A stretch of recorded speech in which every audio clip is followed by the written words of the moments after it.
गीता में अर्जुन को स्वयं भगवान कह रहे हैं कि उस परमेश्वर की शरण में जा, उसके लिए उन संतों के पास जा जो तत्वदर्शी हो। इसी प्रकार हजरत मोहम्मद को उनका अल्लाह कह रहा है कि कोई और पूर्ण परमात्मा है, उसको पाने के लिए उन तत्वदर्शी संत की तलाश कर। वो प्रभु कौन है, ये जानने के लिए कृपया अवश्य सुनिए जगत गुरु तत्वदर्शी संत रामपाल जी महाराज के अमृत वचन।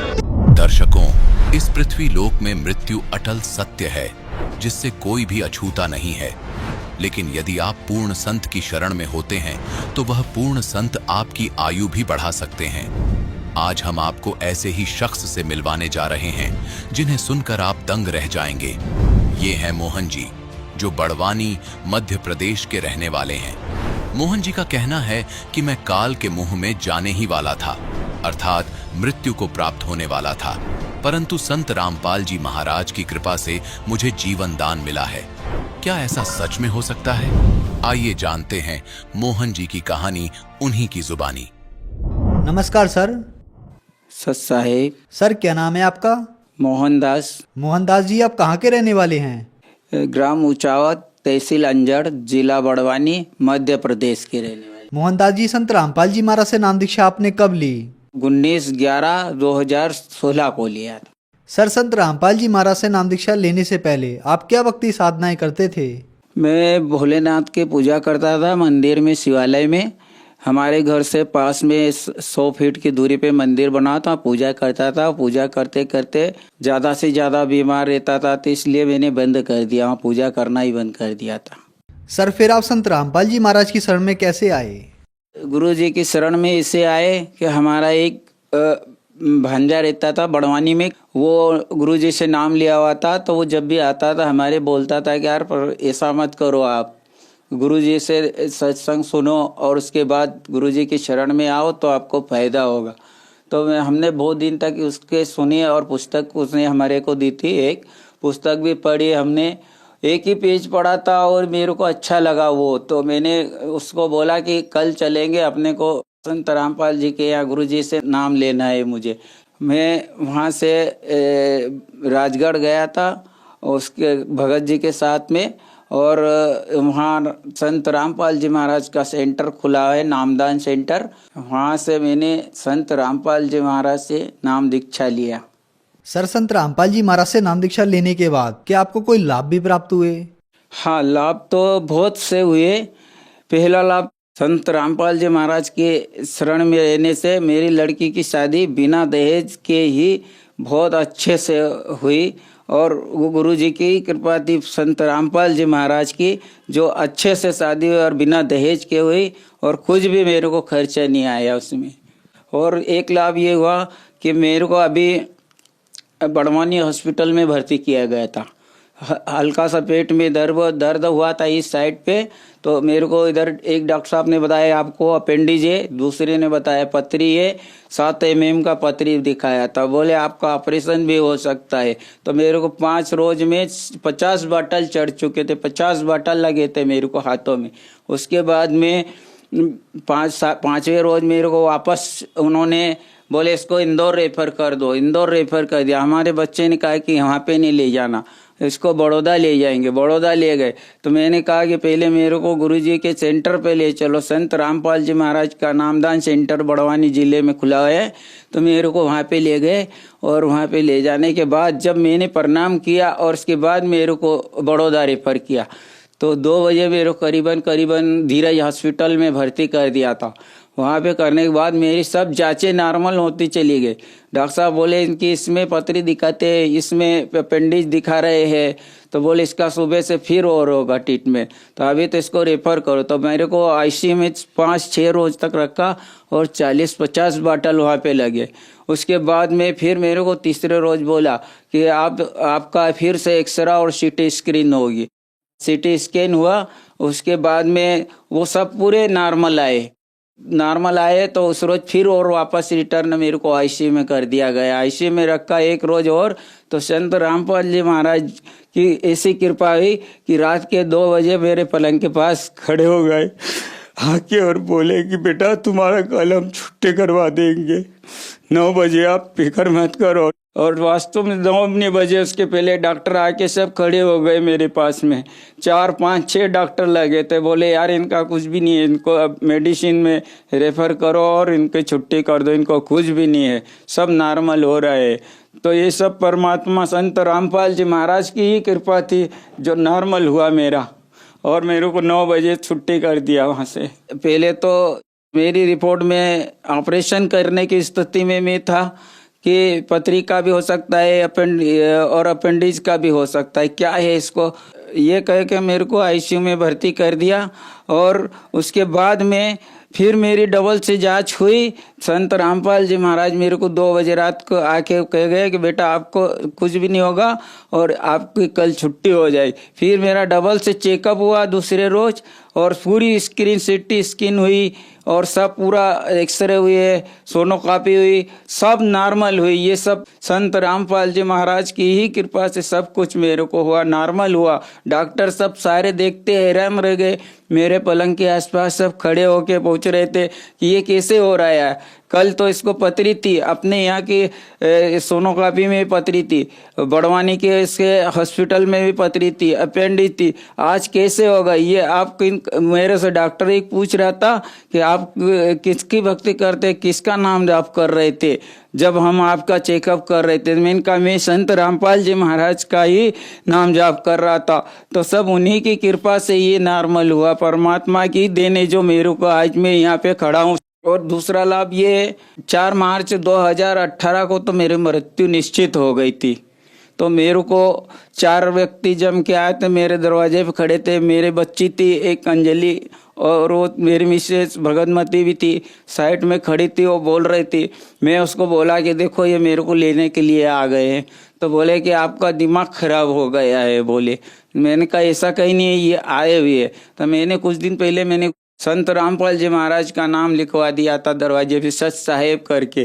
तो वो देख रहे थे कि बोले ये तो सच साहेब लिखा हुआ है, ये तो कोई और भगत है। तो बोले जाओ 3 में से एक व्यक्ति को भेजा, बोले आप फिर से ऊपर जाओ, फिर पूछ के आना उसको किसको लाना है ऊपर। तो इतने में वो 3 व्यक्तियों ने मेरे को उठाया और ऊपर के लोक में ले गए, मृत्यु लोक में ले गए। वहां पे खड़ा कर दिया, धर्मराज के पास खड़ा कर दिया और पूछे कि जाओ। एक व्यक्ति अंदर गया, धर्मराज के पास गया और बोले कि ये इस नाम का भगत आया हुआ है, दरवाजे पे खड़ा है, तो आप देखो उसको। तो वो आए मेरे पास। पहले तो उन्होंने मेरे से ये पूछा कि आप किसकी भक्ति करते हो। तो मैंने कहा परमात्मा कबीर साहब की भक्ति करता हूँ और संत रामपाल जी महाराज का भगत हूँ। तो बोले कि कब से नाम लिया। मैंने कहा ना तारीख तो मुझे याद नहीं रही थी, तो मैंने उसको बताया नहीं। बोले कि आप जब भक्ति करते हो तो आपके गुरु कहाँ है, ऐसे पूछ रहे थे। मैंने कहा मेरे गुरुजी तो ये खड़े हैं, साइड में पीछे खड़े हैं। तो गुरुजी उधर धोती कुर्ता पहने हुए साइड में खड़े हुए थे और देख रहे थे, और उनकी आंखों से आंसू बह रहे थे जब मेरे को पूछ रहे थे। तो बोले आपको कहाँ जाना है। तो मैंने कहा मन को मानसरोवर देखना है, मेरे को बहुत ख्वाहिश थी मानसरोवर देखने की। तो मैंने कहा मानसरोवर देखना है ऊपर के लोग। तो कहे आप ऐसे ही नहीं जा सकते हो। पहले तो यमदूत बोल रहे थे, उसके बाद में गुरुजी आए। जब संत रामपाल जी महाराज ने जिन्हें बताया कि आपकी भक्ति बेटा अभी अधूरी है, फिर से आप भक्ति करो, आपको मैं जीवन दान दे रहा हूँ। आज आपकी मृत्यु निश्चित थी 9 बजे। मैं संत रामपाल जी महाराज की शरण में नहीं होता तो मेरी मृत्यु निश्चित हो जाती। आज ये भगत खड़ा है, दास तो सिर्फ संत रामपाल जी महाराज की कृपा से ही खड़ा है यहाँ पे। पहले हमारे पे बहुत सा कर्ज रहता था और टाइम पे पैसे भी नहीं पास में रहते थे हमारे पास में। जब हम गुरुजी की शरण में आए उस दिन से तो हमारे पास न तो किसी प्रकार की तकलीफ आई, न पैसे का जिक्र होता है। हमेशा हमारे जेब में पैसा 1000-2000 रुपया पड़ा ही रहता है। मालूम नहीं कब कैसा कहाँ से पैसा आता, कब देवा जाता है। और ये सब गुरुदेव संत रामपाल जी महाराज की ही कृपा है कि तुरंत मालूम नहीं पड़ता और किससे हो जाता है वो। आज हम संत रामपाल जी महाराज की शरण में रहने से हमारा पूरा परिवार सुखी और संपन्न है और किसी प्रकार की भी कोई भी आपत्ति नहीं आती। मैं बीमार 24 घंटे पहले रहता था, 10-10 20-20 गोलियां खा जाता था, फिर भी उसके बावजूद मैं आज परमात्मा की दया से 1 नंबर खड़ा हूँ, फर्स्ट क्लास। परमात्मा ही सब कुछ कर सकते हैं। बंदी छोड़ सदगुरु रामपाल जी महाराज। सर, संत रामपाल जी महाराज से नाम दीक्षा लेने के बाद आपको बहुत सारे लाभ प्राप्त हुए, तो जो श्रद्धालु आज आपको देख रहे हैं, आप उन्हें क्या संदेश देना चाहेंगे? उनके लिए मैं संदेश यही देना चाहता हूँ कि परमात्मा आए हुए संत रामपाल जी महाराज मनुष्य अवतार में परमेश्वर कबीर साहब पूर्ण परमात्मा अपना आए और अपना कल्याण करवाए और परमात्मा से नाम दीक्षा लेके बंदी छोड़ सदगुरु रामपाल जी महाराज से नाम दीक्षा लेके अपना जीवन का मोक्ष करवाए। सर, संत रामपाल जी महाराज से नाम दीक्षा कैसे ले सकते हैं? नाम दीक्षा ऐसे कई चैनलों पे, टीवी चैनलों पे सत्संग चलते हैं, उनके नीचे पट्टी में गुरुजी के सेंटर उनके नंबर दिए जाते हैं और कई स्थानों पे आजकल तो कृपा की है परमात्मा संत रामपाल जी महाराज ने कि जगह जगह सेंटर खोल रखे हैं। पास के सेंटर से संत रामपाल जी महाराज से नाम दीक्षा लेके अपना कल्याण करवा सकते हैं। बंदी छोड़ भगवान सदगुरु संत रामपाल जी महाराज आए हुए मनुष्य अवतार में धरती पे, उनसे नाम लो और अपना जीवन का कल्याण करवाओ और मोक्ष करवाओ। धन्यवाद सर। सच्चा है। दर्शकों, अभी आपने सुने संत रामपाल जी महाराज से दीक्षा प्राप्त करके सुखी हुए भक्त के अनुभव। अब देखिए जगत गुरु तत्वदर्शी संत रामपाल जी महाराज के मंगल प्रवचन। और फिर कहते हैं, जैसा दर्द आपने हो ऐसा जान बिराने। अब जैसे घर का मुखिया है, सास है, उसके अधीन पुत्र वधू है, अब उसके साथ दुर्व्यवहार करेगी तो उसकी आत्मा रोएगी, बोल सकती नहीं। तो वो आत्मा की जो पुकार है वह भगवान के दरबार में डिपॉजिट होती है और उसका प्रतिफल बहुत भयंकर होता है। फिर क्या होता है कि कई जगह ऐसा है कि पुत्र वधू इतनी हैवी है सास पर, उसको तंग करती है, तो उस समय यु ज्ञान याद रखना चाहिए कि हम इस काल ने ऐसी व्यवस्था में जोड़ रखे हैं, क्योंकि यहाँ व्यवस्था ऐसी है। अब जवान बच्चे का और बुढ़े का कभी भी मेल नहीं मिले, ना मन मिले, ना व्यवहार मिले, ना विचार मिले, और फिर रहना इकट्ठा, सास और बहू ने इकट्ठा रहना और कति विचार नहीं मिले, यह गारंटीड बात है। और इसलिए झगड़ा रहेगा, यह भी रहेगा, लेकिन इसका समाधान इस ज्ञान से होगा।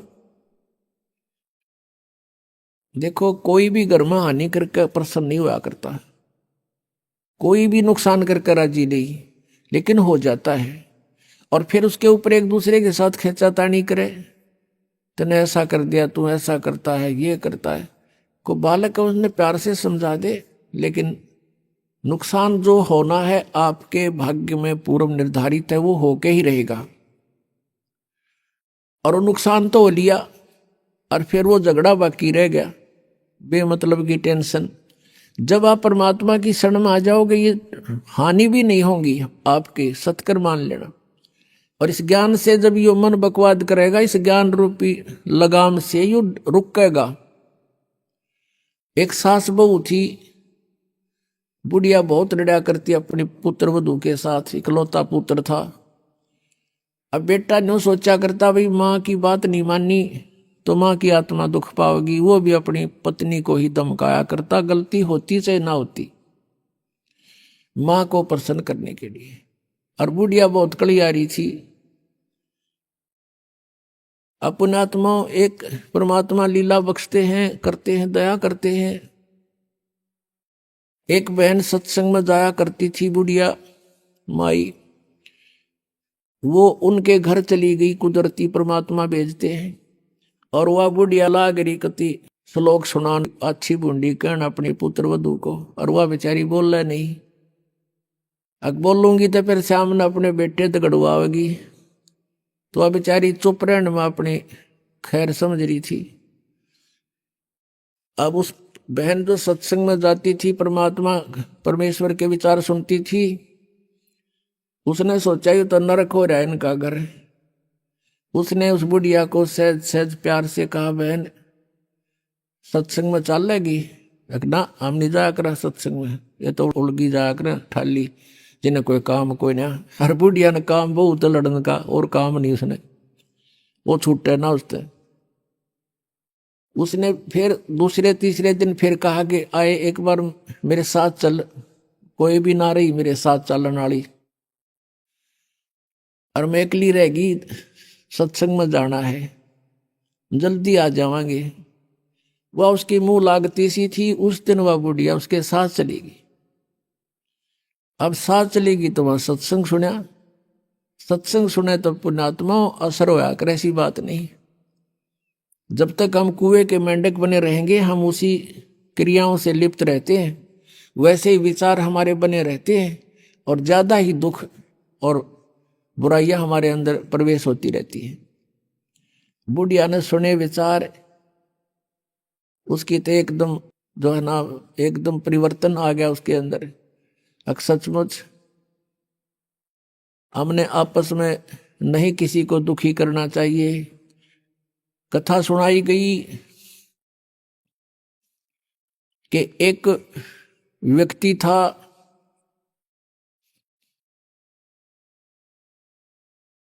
वो कहीं पर साधना कर रहा था, बैठा था, साधना कर रहा था, और एक गाय भागी जा रही थी, और वो गर्भवती थी, और उसको ये आभास हो गया था कि कोई कसाई उसके पीछे पड़ा हुआ है। वो आगे वन में ओझल होगी, शिकारी वहां आया, उस साधक से उसने पूछा, गाय देखी आपने? कहते मुंह से नहीं बोला, उसने हाथ कर दिया, ऐसे किधर गई? वो कसाई ने वह गाय ढूंढ ली, वो मार दी। उसका भी प्रतिफल उसको भोगना पड़ा। कहते हैं फिर उसकी बाजू कट गई। इतना भी हम सहयोग देते हैं किसी अन्य दुष्कर्म के अंदर, इतना भी हमें हानि होती है। जैसे हमने मना किया है बीड़ी शराब मांस तम्बाकू पीना नहीं है, और किसी को पीने में सहयोग भी नहीं देना, उठा के भी नहीं देना, उसमें भी हानि होगी। आपको मर्यादा सारी पालन करनी होगी। कहने का भाव ये है कि एक व्यक्ति था, और उसकी पत्नी बहुत लड़ा करती, बहुत झगड़ा करती थी, बहुत बुरा बोलती थी। तो किसी ने, वो जो व्यक्ति था अगले जन्म में जिसकी बाजू कटी थी, वो साधना कर रहा था, कहीं पर अगले जन्म में भक्त बन गया। तो उसकी किसी ने आकर के अचानक पहले तो उससे पैसे पूछे, बाबा जी पैसे निकाल सारे। पैसे नहीं है भाई मेरे, उसकी बाजू काट दी। अब उसने सोचा भाई मैं भक्ति भी कर रहा हूं और यह आपत्ति मेरे पर कैसे आ गई। उसने सोचा भी मैं इसका किसी से कारण पूछूं, मेरा कौन से जन्म का पाप था। किसी ने बता दिया भाई इस गांव के अंदर एक भगत है, और वो पीछे बीती हुई बता देता है, पिछली बता देता है, भविष्य की नहीं जानता। वो उसके घर पर गया तो उसने पता लगा कि घर से बाहर गया हुआ है। फिर भी उसने सोचा घर पे पता करता हूं। जब वो घर पे गया तो उसकी पत्नी से पूछा कि ऐसे ऐसे वो कहाँ है भक्त हुआ। उसकी पत्नी लगी गाली देने कि तेरे जैसा ढेड वो है, हंडा धक्के खांदा जिसने तू खावे है, पता नहीं के सुना दी। अब जिसका हाथ कटा हुआ था उसने सोची भाई मैं तो गलत आ गया, मेरे साथ मजाक कर दिया, दिखे ना भगता के घर में कैसी बात होया करे, इसी ने कमी होया करे। वो वापस चल पड़ा। रास्ते में किसी ने बता दिया कि तू जिसका घर पूछा था ये आ रहा वो व्यक्ति। उसने उसको सोचा ले चल आया है बाहर, बात कर लेता हूं। राम रमी हुई, नमस्कार हुआ, कुशल मंगल पूछा। वो जिसका हाथ कटा हुआ था उसने पूछा कि भाई एक बात बता, क्या तू पीछे की जानता सारी? कहा जी दया है भगवान की। भाई पहला मेरी तो पाछा बताइए, पहला तू अपनी बताया, तेरे घर में इसी बूंदी कलियारी क्यों करा रही है? ऐसी बेहुदा बोली वाह न, बोला यह भी बताऊं, पहला यह सुन ले तू। पिछले जन्म में मैं था काग, या थी गधी, और जब कुमार इसने छोड़ देता, इसकी कमर टूटी हुई होती थी, मैं इसकी वो खाता था, टूटी हुई कमर से उन जख्मों से मांस खाता था। तो आज भाई अपना बदला ले रही है मेरे ते, और ये इतने जख्म करेगी मेरा जितने मन न कर रखे हैं। तब उसने पूछा भी फिर मेरा हाथ क्यों कर कटा, मैं तो भगत आदमी, और यू कैसे जुल्म हुआ मेरे साथ? उसने बताया कि पिछले जन्म में भी तू भगत था, और तूने एक गाय के कटने में सहयोग दे दिया, तूने न्यू हाथ कर दिया कि इधर गई, बोला नहीं तू ऐसे गई, इससे तेरा हाथ कटा। अब कहते हैं तुमने दरगाह का महल नहीं देखा, धर्मराज के तिल तिल का लेखा। अब इस तरह कहते तुम एक दूसरे को सताओगे तो तुम्हें आगे फिर दंड भोगना पड़ेगा। वह बुढ़िया के बात समझ में आएगी, अकबर ने तो जुल्म कर दिया। उसके बाद अपनी पुत्र वधू को वो बिल्कुल शांत रहे, बोले नहीं फालतू। सत्संग में ये भी सुनाया गया कि जो कुछ हानि होनी है वह तो हो चुकी, और पाछा वो खाम खा महाभारत बनाने की कोई आवश्यकता ही नहीं। वो तो दूना दुख पैदा करने वाला वो वस्तु आवे नहीं वापस। एक दिन क्या हुआ, वो पुत्र वधू गाय भैंस का दूध निकाल के और ऊपर कड़ियों में कड़ा डाला कर दे, हुक लंबा सरिये का हुक ला देते, और उसमें बाल्टी टांग देते थे कड़े में, हुक में, कुत्ते बिल्ली से बचाने के लिए। अब उस पुत्रवधू ने वो ऊपर, क्योंकि ऊंचा होता था, गर्दन नीचे रखनी पड़ती थी, यूं करके टांगन लगी, वो की तो उल्टी साइड में लग गया। उसने सोचा टंग गया, उस हाथ छोड़ दिए, वो बाल्टी नीचे गिर गई, सारा दूध फर्श पे फैल गया। अब पुत्रवधू ने देखा बुढ़िया की तरफ, कि होगी ओन अनु कई दिन का सांग हो गया यो। अब उसकी तरफ देख रही है बेचारी भयभीत दृष्टि से। बुढ़िया कहती बेटी कोई बात नहीं, हमारे भाग में नहीं था यू,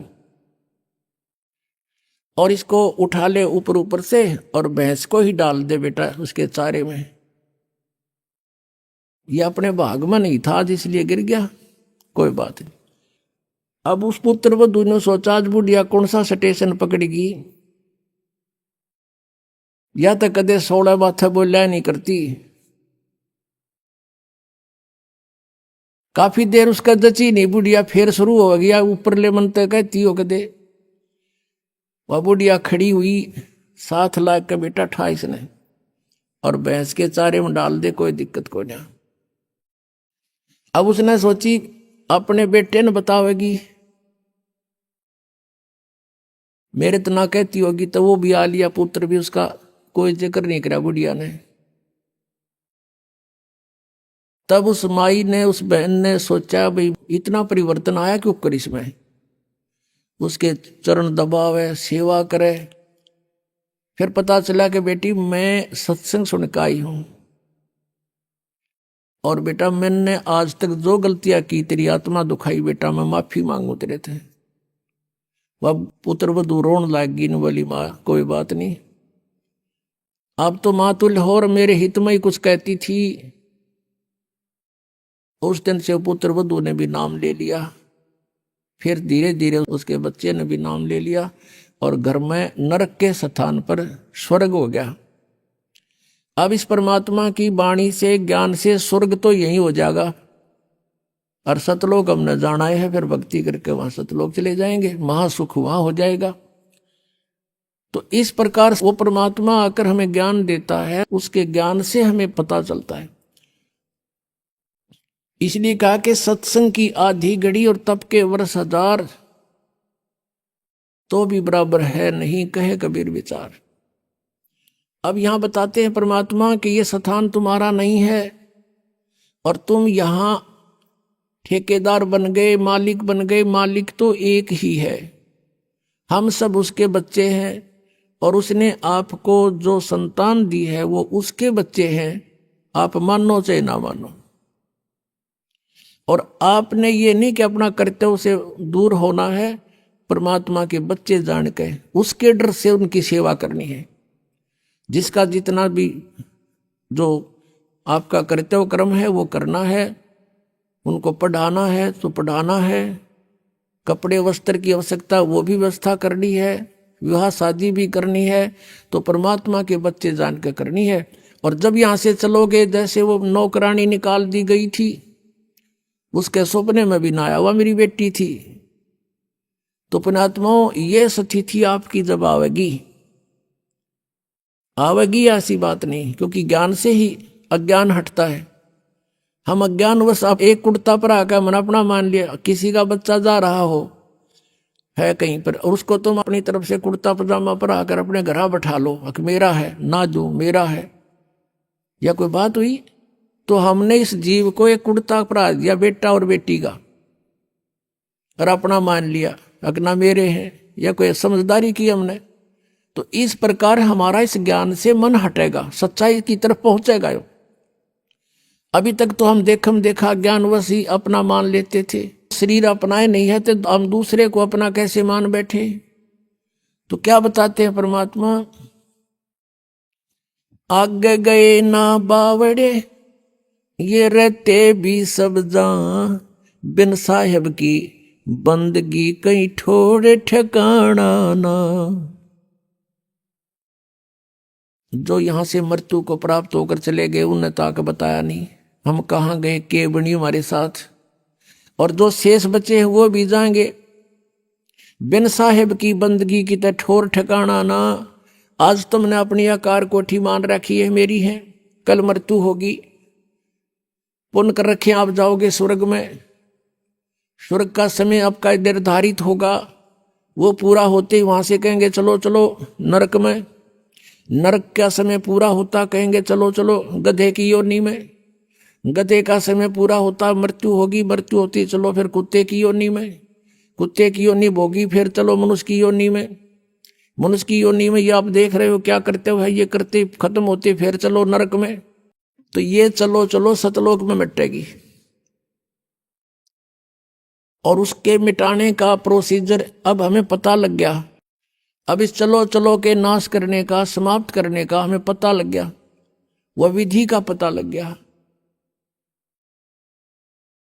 परमात्मा ने क्या बताया है, जग सारा रोगिया रे जिन सतगुरु वेद न जाण्या, जग सारा रोगिया रे, जग सारा रोगिया रे जिन सतगुरु वेद न जाण्या,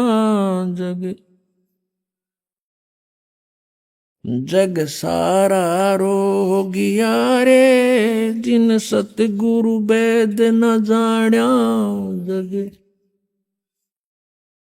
भाई जन्म मरण का रोग लग्या है, तृष्णा बडरी खांसी, जन्म मरण का रोग लग्या है, तृष्णा बडरी खांसी, आवागमन की डोर गले में पड़ी काल की फांसी, जग सारा रोग रे जिन सतगुरु वेद न जाण्या, जग।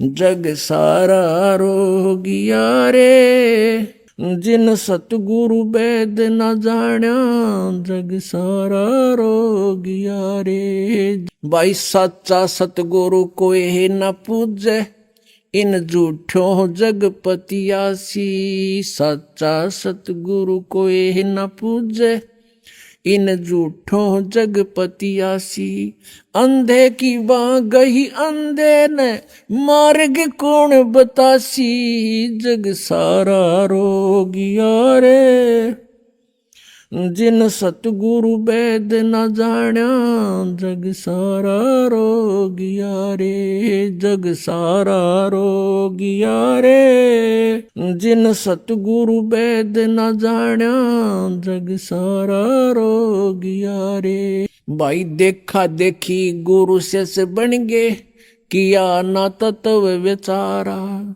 देखा देखी गुरु से बन गे, किया ना तत्व बेचारा।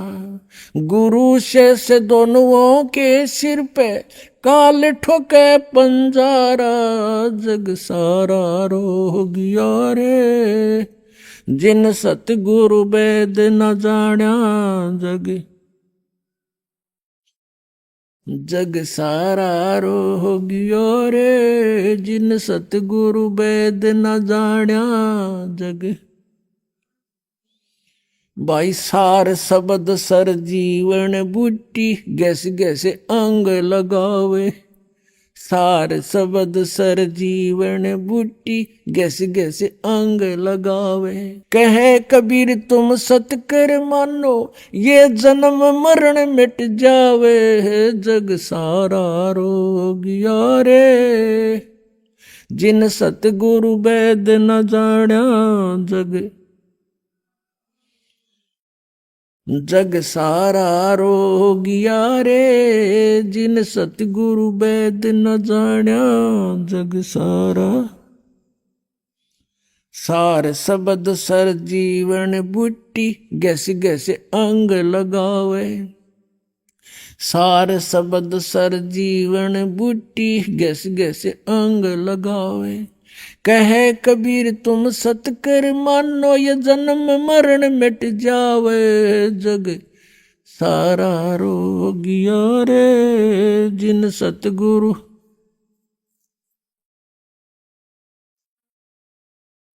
जग सारा रो गया रे, जिन सतगुरु वेद न जाण्या। जग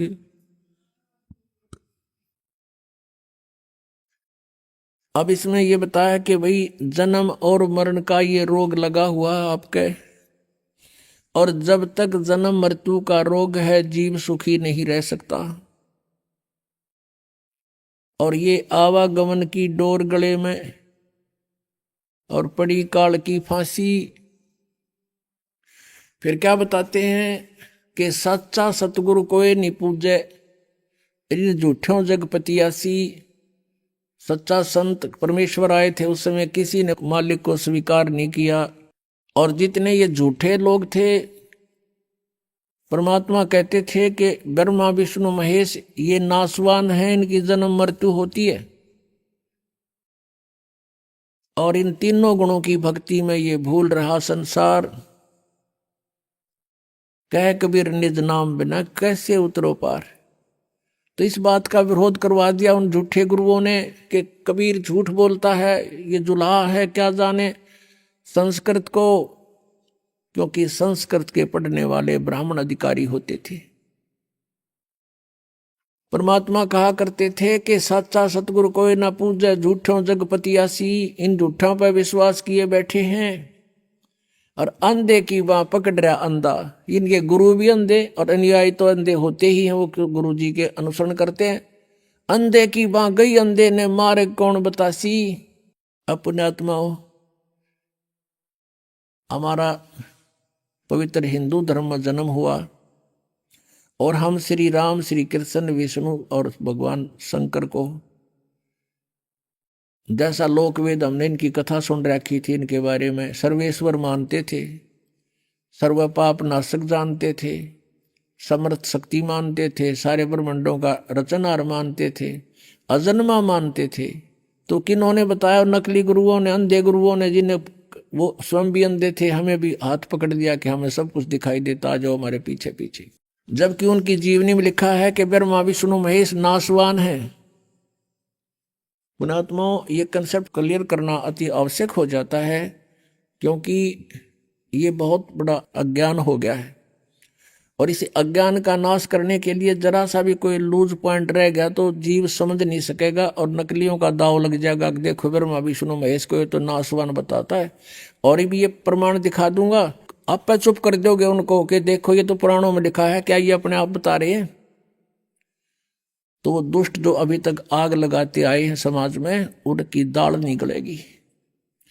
पुणात्माओं, दास को इन सदग्रंथों की जैसे वेदों, गीता और पुराणों की कति आवश्यकता नहीं, क्योंकि जो ज्ञान दास को मिला है वो तत्व ज्ञान है, वो सूक्ष्म ज्ञान है।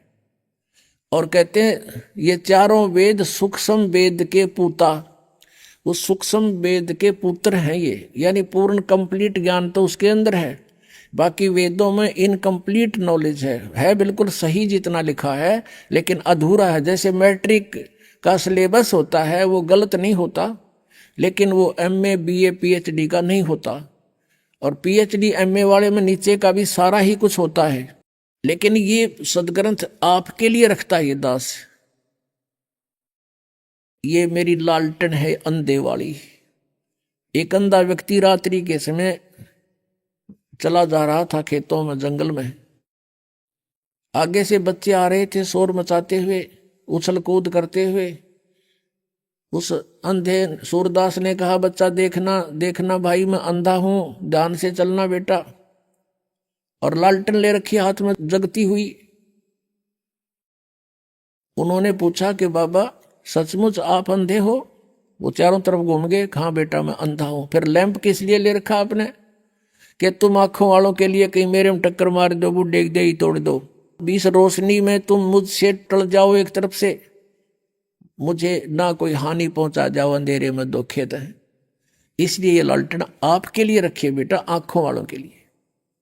तो ये जो सदग्रंथ दास दिखाता, ये मेरी लालटेन है, लैंप है ये, ताकि आपको कोई भ्रमित ना कर दे कि रामपाल तो झूठ बोल रहा है और ब्रह्मा विष्णु महेश की इंसल्ट करता है। दास तो केवल सदग्रंथों को आपके रूबरू करता है, उनको पढ़ कर सुनाता है, अपनी तरफ से एक शब्द नहीं बोलता। आउट ऑफ सिलेबस दास एक अक्षर भी नहीं बोलता कभी। और वो सारा आउट ऑफ सिलेबस पढ़ा के हमने वो अच्छे लगे। वो अच्छे क्यों लग रहे हैं? क्योंकि हमें खुद ज्ञान नहीं, अब स्वयं ज्ञान हो गया तो फिर वो आप पे फ्यूज हो जाएंगे वो नकली। तो यह थोड़ा सा दिखाते हैं आपको कि ब्रह्मा विष्णु महेश अजर अमर नहीं है, ये नासवान है। श्रीमद देवी भागवत गीता प्रेस गोरखपुर से प्रकाशित है। ये संपादक है हनुमान प्रसाद पोदार चमन लाल गोस्वामी, और ये गीता प्रेस गोरखपुर से प्रकाशित है। गोविंद भवन कार्यालय कोलकाता का संस्थान। इसके 123 पृष्ठ पर ये चंद पंक्ति हैं, ये बहुत सा काम हमारा हल कर देंगे। तीसरा सकंद 123 पृष्ठ पे भगवान विष्णु अपनी माता दुर्गा की महिमा सुना रहा है। तुम शुद्ध स्वरूपा हो, यह सारा संसार तुम इसे उद्भासित हो रहा है। मैं ब्रह्मा और शंकर हम सभी तुम्हारी कृपा से विद्यमान है। हमारा आविर्भाव माने जन्म, तिरोभाव माने मृत्यु हुआ करता है। हमारा तो जन्म और मृत्यु होता है, केवल तुम ही नित्य हो, जगत जननी हो, प्रकृति और सनातनी देवी हो। भगवान शंकर बोले, देवी यदि महाभाग विष्णु तुम्ही से प्रकट हुए हैं, तो उनके बाद उत्पन्न होने वाले ब्रह्मा भी तुम्हारे बालक हुए। फिर मैं तमोगुणी लीला करने वाला शंकर क्या तुम्हारी संतान नहीं हुआ? अर्थात मुझे भी उत्पन्न करने वाली तुम ही हो। शिवे संपूर्ण संसार की सृष्टि करने में तुम बड़ी चतुर हो। इस संसार की सृष्टि, स्थिति और संहार में तुम्हारे गुण सदा समर्थ हैं। उन्हीं तीनों गुणों से उत्पन्न हम, रजगुण ब्रह्मा, सतगुण विष्णु, तमगुण शिव जी, ब्रह्मा विष्णु शंकर नियमानुसार कार्य में तत्पर रहते हैं। अपने आत्माओं, इस पवित्र पुराण ने ये चंद पंक्तियों ने 4-5 कंसेप्ट क्लियर कर दिए। एक तो ये स्पष्ट हो गया कि ब्रह्मा विष्णु महेश नासवान है, इनकी जन्म मृत्यु होती है। दूसरा ये हो गया कि दुर्गा इनकी माता है। तीसरा ये हो गया कि रजगुण ब्रह्मा, सतगुण विष्णु, तमगुण शिव जी। और चौथा ये हो गया कि ब्रह्मा विष्णु महेश केवल नियमित कार्य ही कर सकते हैं। जो आपके भाग्य में लिखा है, दुख है तो दुख आपको दिला देंगे, और आप में सुख है तो आपके भाग्य में मिल जाएगा। इसमें कोई परिवर्तन ये कर नहीं सकते। और इसमें 5वां ये भी क्लियर हो गया कि प्रकृति दुर्गा को कहते हैं। गीता जी अध्याय नंबर 7 में लिखा है कि 2 प्रकृति है। एक तो ये 5 तत्व, और फिर ये मन, अहंकार, बुद्धि आदि, ये 8 मिलाकर एक प्रकृति। ये तो जड़ प्रकृति है। एक ये दुर्गा है, चेतन प्रकृति। तो कहने का भाव ये है कि परमात्मा पहले यही बताया करते थे कि ये नासवान है, इनकी पूजा से कोई लाभ आपको नहीं होगा। ये भी जन्म मृत्यु के रोग से ग्रस्त हैं। अब इनका कैसे जन्म मृत्यु होता है? ब्रह्मा जी की आयु कैलकुलेट करते हैं। ब्रह्मा जी का एक दिन 1000 चतुर्युग का होता है, इतनी ही रात्रि होती है। एक चतुर्युग में कितना समय होता है, कितने वर्ष होते हैं हमारे? 43,20,000 वर्ष होते हैं। सतयुग, त्रेता, द्वापर, कलयुग। अब जैसे कलयुग का जो समय है 4,64,000, इससे दुगना है द्वापर का, 3 गुना त्रेता का और 4 गुना इससे सतयुग का समय है। तो कुल मिलाकर ये 43,20,000 वर्ष बन जाते हैं। और ऐसे 1000 चतुर्युग का दिन, इतनी रात्रि, और 30 दिन रात का 1 महीना और 12 महीने का 1 वर्ष, ऐसे बना हुआ। ऐसे 100 वर्ष की आयु है ब्रह्मा जी की, इससे 7 गुना अधिक है विष्णु जी की, यानी 700 वर्ष।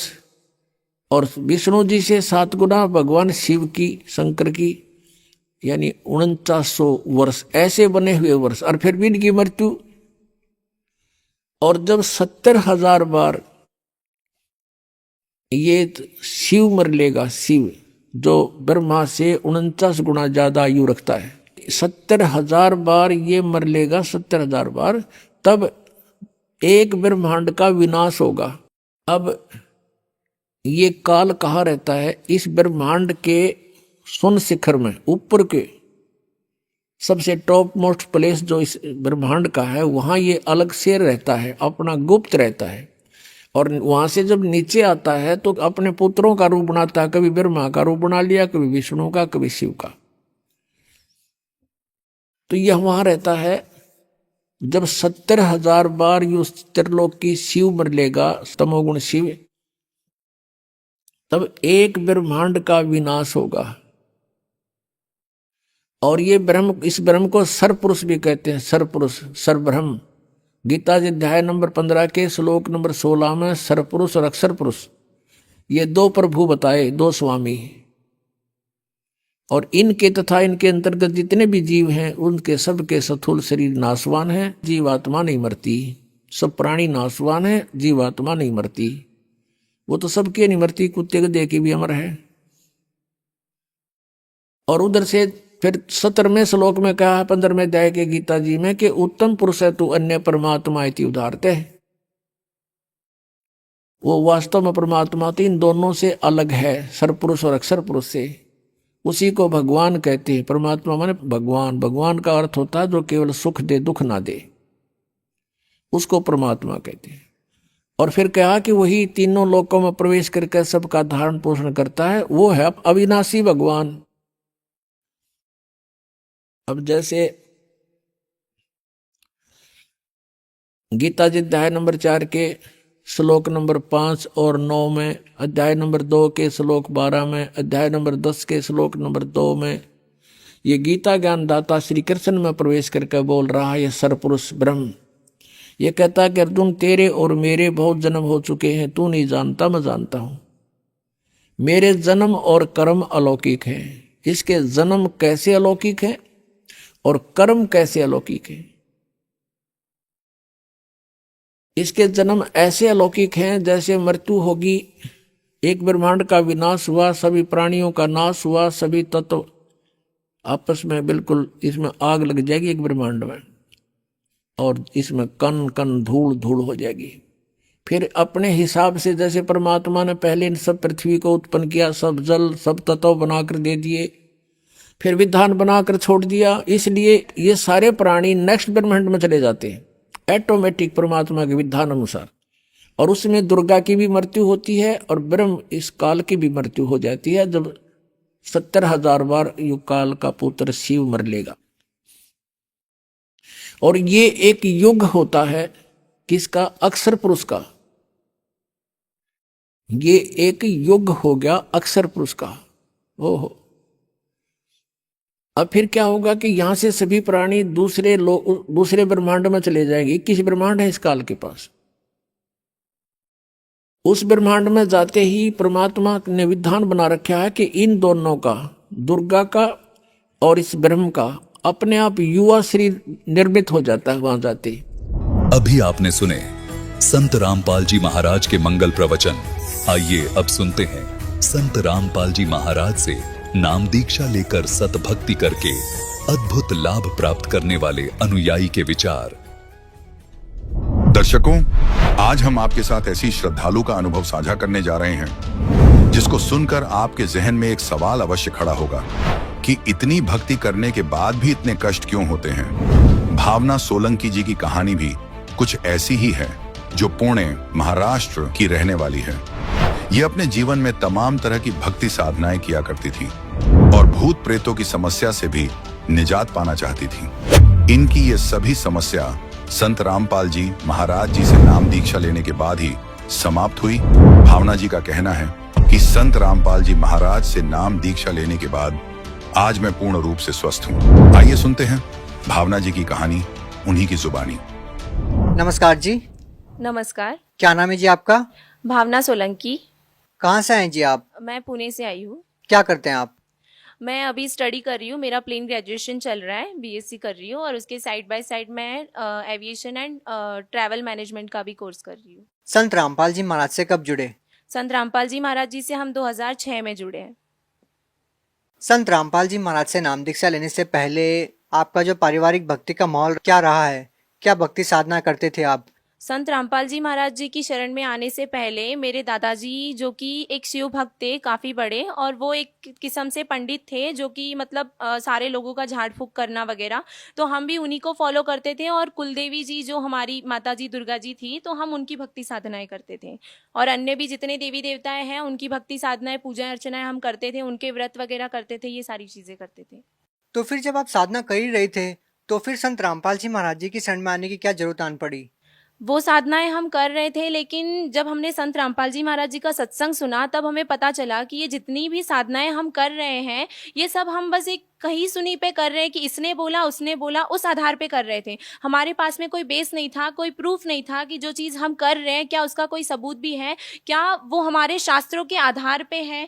जब हमें ये चीज़ें संत रामपाल जी महाराज जी का सत्संग सुन के हमें पता चला, जब उन्होंने अपने शास्त्र सारे खोल के बताए, क्योंकि हमारा ऐसा मानना था कि जैसे जितने धर्म है उसके अकॉर्डिंग हर कोई अलग अलग अपना, जैसे मुसलमान लोग अपना अल्लाह कह रहे हैं, हिंदू लोग अपने जितने देवी देवता हैं उनका ले रहे हैं, और जो भी जितने धर्म हैं उतने भगवान बैठे हैं, ठीक है। तो हमेशा से एक ये कन्फ्यूजन रहा है कि एग्जैक्टली वो एक कौन है जिसने हम सभी को बनाया है। तो वो एक खोज थी हमेशा से, लेकिन उसका जवाब नहीं मिल पा रहा था, उसका कोई सबूत नहीं था कि कौन है वो एग्जैक्टली, और है भी तो क्या प्रूफ है। तो वो जो प्रूफ हमें संत रामपाल जी महाराज जी की सत्संगों में मिला, उनकी सत्संग जब हमने सुनी तो उसके अंदर जो भी उन्होंने जो शास्त्र उन्होंने खोल के बताए, फिर चाहे वो कुरान हो, चाहे बाइबल हो, चाहे गुरु ग्रंथ साहिब हो, चाहे गीता हो, चाहे वेद हो, उन्होंने सारे शास्त्रों को खोल के बताया, तब जाके हमें बिलीव हुआ कि हाँ, ये भक्ति हमें एक सही दिशा देगी और ये भक्ति हमें चूज करनी चाहिए। भावना जी, क्या रियली आपको लगता है कि आज तक किसी भी संत ने वो बातें नहीं बताई जो संत रामपाल जी महाराज ने बताई है? सर, आप बता दीजिए कि संत रामपाल जी महाराज जी के अलावा क्या किसी और ने ये भक्ति बताई है क्या? क्योंकि आज अभी अगर हम समाज में देखें तो जितने भी संत हैं उन्होंने अपना अपना एक लिटरेचर बना के रख दिया है, उन्होंने अपनी अपनी एक बुक्स वगैरह सारा कुछ वीडियोस वगैरह प्रिंट आउट करके, ऑलरेडी कोई चीज़ किसी की ऐसी छुपी हुई तो है नहीं, सारा कुछ आज हमें नेट पे अवेलेबल है, ठीक है। और आप मीडिया वाले हैं तो आपका तो काम ही है छानबीन करना, तो आप ही निकाल के हमें बता दीजिए कि कौन सा ऐसा संत है जिसने अपने शास्त्रों को खोल कर ये बताया है कि परमात्मा साकार है, या फिर कौन सा ऐसा संत है जिसने अपने शास्त्रों में से एक भगवान को बताया। क्योंकि जितने संत हैं वो सभी लोग अपना अपना एक इष्ट लेके बैठ गए हैं, लेकिन संत रामपाल जी महाराज जी एक ऐसे संत हैं जिन्होंने एक ही परमात्मा, जो कुल मालिक है, जो सभी का मालिक है, जिसने इस सृष्टि की रचना की है, उनके बारे में with fact and with authentic proof बताया है।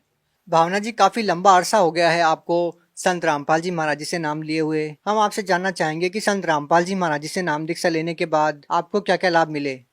जी, संत रामपाल जी महाराज जी से जुड़ने के बाद में सबसे पहला एक आर्थिक लाभ, सबसे पहला तो मतलब हमें आध्यात्मिक लाभ हुआ कि एक सत भक्ति मिल गई, हमें एक सही वे ऑफ वर्शिप मिल गया जो हमारे शास्त्रों के आधार पे है, एक प्रूफ के साथ में मिल गया कि हाँ यही भगवान है और इन्हीं की भक्ति करने से हमें मोक्ष मिल जाएगा। तो सबसे पहला तो एक आध्यात्मिक लाभ मिल गया कि हमें एक मोक्ष का मार्ग मिल गया। दूसरी चीज़ जो है कि एक आर्थिक लाभ, जैसे कि पहले हमारी कंडीशन, आर्थिक परिस्थिति भी काफ़ी ख़राब थी कि मतलब घर में पावशर दूध लाना भी मतलब हमारे बस का नहीं था इतना। और जितने बिजनेस मेरे डैड किए जा रहे थे सारे के सारे दिन ब दिन लॉस में ही जा रहे थे, एक भी सक्सेस नहीं हो पा रहा था। तो जब हम संत रामपाल जी महाराज जी की शरण में आए तो एक तो हमें ये आर्थिक लाभ मिला, आध्यात्मिक लाभ मिला, और दूसरा जो है एक शारीरिक लाभ जो कि मैं आपके साथ यहाँ पे शेयर करना चाहूँगी कि बचपन में मतलब जब मैं एक बार मतलब हम यहाँ से, मैं पुणे में रहती हूँ लेकिन मैं प्रॉपर राजस्थान से हूँ, तो जब हम अपने घर गए नानी के वहाँ पे तो मोस्टली ये जो भूत प्रेत जो लोग जो होते हैं जो हम कहते हैं ना,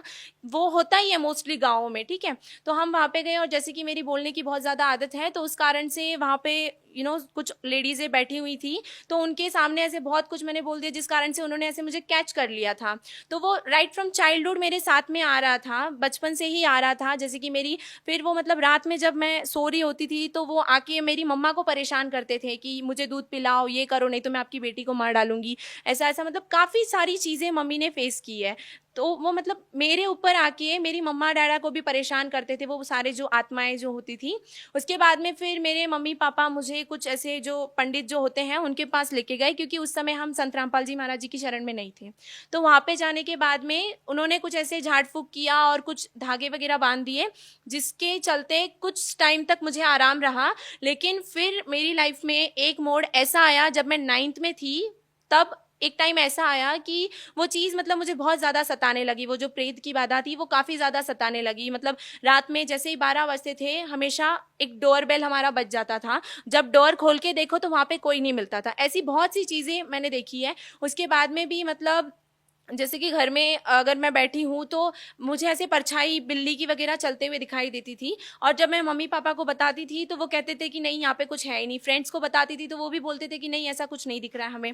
प्लस फिर ये सारी चीज़ें मतलब, और रात में भी जैसे कि मैं अगर हॉल में सो रही हूँ तो हॉल की विंडो कोई खोलने की कोशिश कर रहा है, और जब अगर मैं बेडरूम में सो रही हूँ तो बेडरूम की खोलने की कोशिश कर रहा है। मैंने ये सारी चीज़ें आजमा के देखी, किचन में भी सो के देख लिया तो वहाँ पे भी विंडो कोई खोलने की कोशिश कर रहा है। तो ये सारी चीज़ें होने के कारण मेंटली काफ़ी ज़्यादा डिस्टर्बेंस हो गया था, जिस कारण से फिर मतलब मुझे हाई फीवर हो गया था। मतलब एक तरफ से वो टाइम ऐसा था कि बहुत ज़्यादा तेज़ मुझे बुखार हो गया था, उस कारण से कि इंजेक्शन भी नहीं लग पा रहा था। फिर एक दिन ऐसे ही मैं मतलब हमारे घर में ऐसे ही गद्दा लगा था तो मैं वहाँ पे सो रही थी, तो इतना सा जस्ट हमारा जो मेन डोर है वो खुला हुआ था हॉल का, और बाहर नीचे कुछ मेरे फ्रेंड्स हैं वो खेल रहे थे ऐसे ही। तो जैसे ही वो ब्लैक कैट थी एक, जो कि मतलब उस समय मैं जाग रही थी और मम्मा मेरे किसी काम से बाहर गए थे। तो जैसे ही मैं सो रही थी और मेरे भाई और बहन बगल वाले बेडरूम में ही कंप्यूटर पे कुछ कर रहे थे काम, और मैं सो रही थी और मेरे को बहुत हाई फीवर हो गया था। तो वो जो कैट है वो इतना सा गैप था, इतने से डोर में, ना वो डोर ज़्यादा खुला है ना कम खुला है, वो एकदम से अंदर आ गई। मैं अपनी आंखों से हर चीज़ देख पा रही हूँ लेकिन मेरी बॉडी इस तरह से हो गई थी कि मैं कोई रिएक्ट नहीं कर पा रही थी, और ऊपर ही गुरुजी का मंदिर था। तो वो ऐसे धीरे धीरे आके वो सडनली मेरे यहाँ पे चेस्ट के यहाँ पे आके वो काफ़ी ऐसे बैठ गई थी, और उसने मेरे गले के यहाँ पे मतलब ऐसे नाखून तक दबा दिया था। मतलब इन शॉर्टली मतलब मैं उस टाइम जाग रही थी, अगर मैं चाहती तो मैं सब कुछ कर सकती, लेकिन मेरी बॉडी इस तरह से पैरालाइज हो गई थी, मतलब एक टाइप से सुन्न पड़ गई थी कि मैं। भावना जी, ये जो आपके साथ हैपनिंग हो रही थी, जिस तरह से आप बता रहे हैं कि भूत प्रेत की एक ऐसी समस्या थी आपके साथ, चाहते हुए भी आप एक नॉर्मल जिंदगी नहीं जी पा रहे थे, तो जो ये सारी समस्याएं हैं वो कैसे ठीक हुई? हाँ, तो ये फिर संत रामपाल जी महाराज जी की शरण में हम थे उस समय।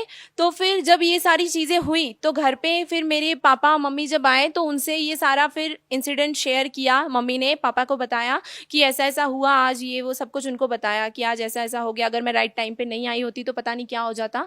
तो फिर डैड ने मेरे डिसाइड किया कि हम गुरुजी को प्रार्थना लगवाएंगे। तो जैसे ही हमने संत रामपाल जी महाराज जी को फ़ोन किया तो संत रामपाल जी महाराज जी ने बस इतना कहा कि बेटा सब ठीक हो जाएगा, परमात्मा की भक्ति करो, विश्वास रखो, और अगर अगर भूतों से डर जाओगे तो सतलोक कैसे जाएंगे हम। और उस दिन के बाद से पता नहीं मतलब मैं किस तरह से, जहाँ पे मतलब मेरा माइंड टोटली वर्क करना बंद हो गया था, आज दिन तक मैं कैट्स ऐसे देखते ही मैं ऐसे कांपने लग जाती थी, मुझे इतना डर बैठ गया था।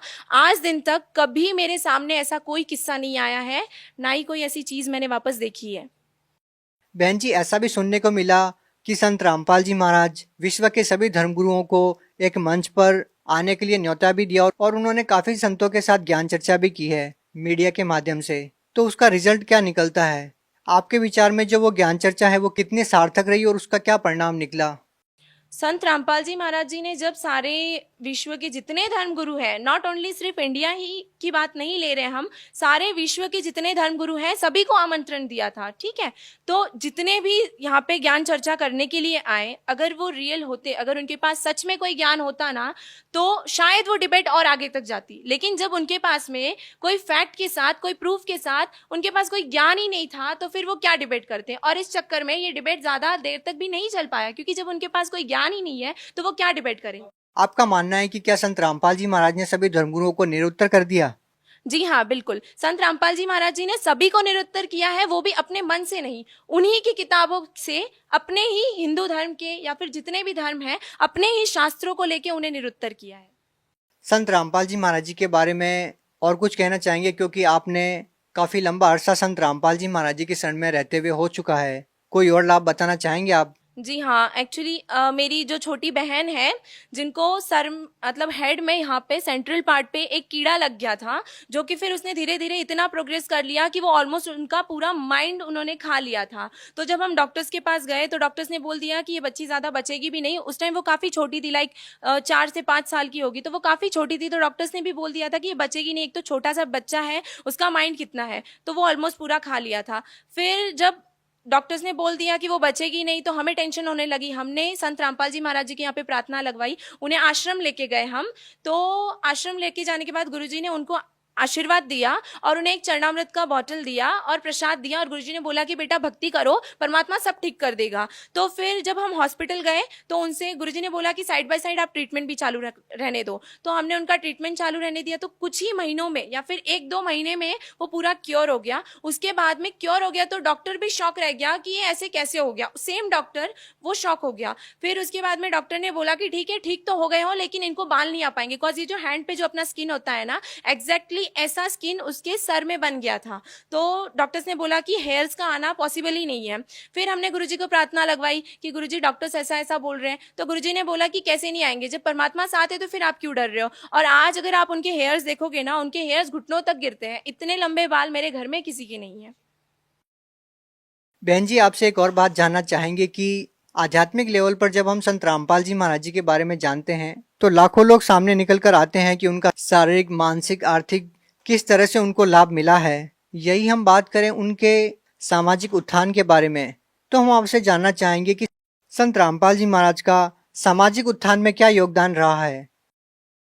संत रामपाल जी महाराज जी के सामाजिक उत्थान के बारे में अगर बात करें तो सबसे पहले तो मैं उनका बहुत बड़ा धन्यवाद करना चाहूँगी कि उन्होंने ये जो दहेज प्रथा के लिए जो रूल निकाला है या फिर ये जो मुहिम निकाली है कि दहेज ना लेना है ना देना है, इसके लिए मैं बहुत ही ज़्यादा आभार प्रकट करना चाहूँगी। क्योंकि इस मुहिम के कारण आज लाखों बच्चे, लाखों बेटियाँ सुख से रह पा रही है, या फिर उनके पिता सुख से हैं, उनके माता पिता सुख से हैं। क्योंकि आज समाज में अगर दहेज के लिए देखा जाए तो लाखों लोग इस दहेज की नाम की इस प्रथा से पीड़ित है। क्योंकि हर दूसरे घर में एक बेटी है जिसकी शादी उनके माँ बाप को करनी पड़ती है, और उसके साथ आज के इस समाज के इस दौर के हिसाब से बहुत बड़ी मात्रा में उन्हें दहेज इकट्ठा करना पड़ता है, जिसके कारण बहुत से बाप आज परेशान है। दूसरी चीजें ये हैं कि जो नशा मुक्ति का ये भी जो एक मुहिम संत रामपाल जी महाराज जी ने चलाई है, बहुत अच्छी, इसके लिए भी एक बहुत बड़ा थैंक्स उन्हें देना चाहती हूँ। क्योंकि आज के समाज में देखोगे ना तो हर दूसरा इंसान नशा कर रहा है, नशे का शिकार बन रहा है। हर दूसरा इंसान,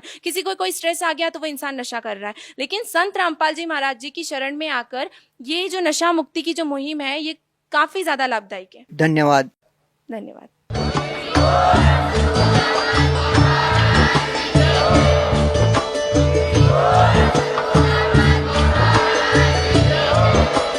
आप सुन रहे थे जगत गुरु तत्वदर्शी संत रामपाल जी महाराज जी के मंगल प्रवचन। अधिक जानकारी के लिए विजिट कीजिए हमारी वेबसाइट www.jagatgururampalji.org। संत रामपाल जी महाराज जी के शुभ आशीर्वाद से पूरे विश्व भर में 500 से भी ज्यादा नाम दीक्षा केंद्र हैं, जिन पर संत रामपाल जी महाराज जी द्वारा ऑनलाइन निशुल्क नाम दीक्षा दी जा रही है। अपने नजदीकी नाम दीक्षा केंद्र का पता करने के लिए संपर्क करें 8222880541।